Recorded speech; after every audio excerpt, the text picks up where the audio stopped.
ভিডিওতে আমরা দেখব কে দিয়ে 10টি গুরুত্বপূর্ণ শব্দের অর্থ এবং তার সমার্থক বাংলা শব্দ। তো এখানে প্রথমে রয়েছে কিপ। এটি হচ্ছে ইংরেজি শব্দ যার বাংলা অর্থ হচ্ছে রাখা বা সংগ্রহ করা বা বজায় রাখা। এরপরে 2 নম্বরে রয়েছে নো। এটি হচ্ছে ইংরেজি শব্দ যার বাংলা অর্থ হচ্ছে জানা। সমার্থক শব্দের অর্থ হচ্ছে বুঝতে পারা বা জানতে থাকা। 3 নম্বরে রয়েছে নক।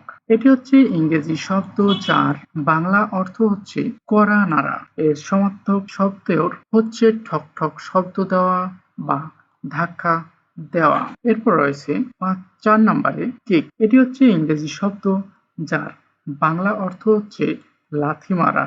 এর সমার্থক শব্দের অর্থ হচ্ছে ঠেলা বা মারধর করা। 5 নম্বরে রয়েছে কিল। এটি ইংরেজি শব্দ যার বাংলা অর্থ হচ্ছে হত্যা করা। এর সমার্থক অর্থ হচ্ছে বদ্ধ করা বা ধ্বংস করা। এরপর রয়েছে 6 নম্বরে কিস। এটি একটি ইংরেজি শব্দ যার বাংলা অর্থ হচ্ছে চুম্বন করা। সমার্থক শব্দের অর্থ হচ্ছে ঠোঁটে চুম্মা দেওয়া বা আদর করা। এরপর রয়েছে কাইন্ড।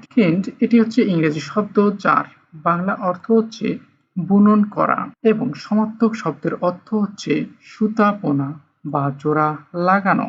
এরপরে 8 নম্বরে রয়েছে নীল। এটি একটি ইংরেজি শব্দ যার বাংলা অর্থ হচ্ছে হাঁটু গেড়ে বসা। এরপরে রয়েছে 9 নম্বরে হচ্ছে কি হচ্ছে ইংরেজি শব্দ যার বাংলা অর্থ হচ্ছে চাবি এবং সমার্থক শব্দের অর্থ হচ্ছে যন্ত্র বা মূল। 10 নম্বরে রয়েছে কে। এটি হচ্ছে বাংলা শব্দ এটি একটি ইংরেজি শব্দ যার বাংলা হচ্ছে শিশু এবং সমার্থক শব্দের অর্থ হচ্ছে বাচ্চা বা শিশুতোষ।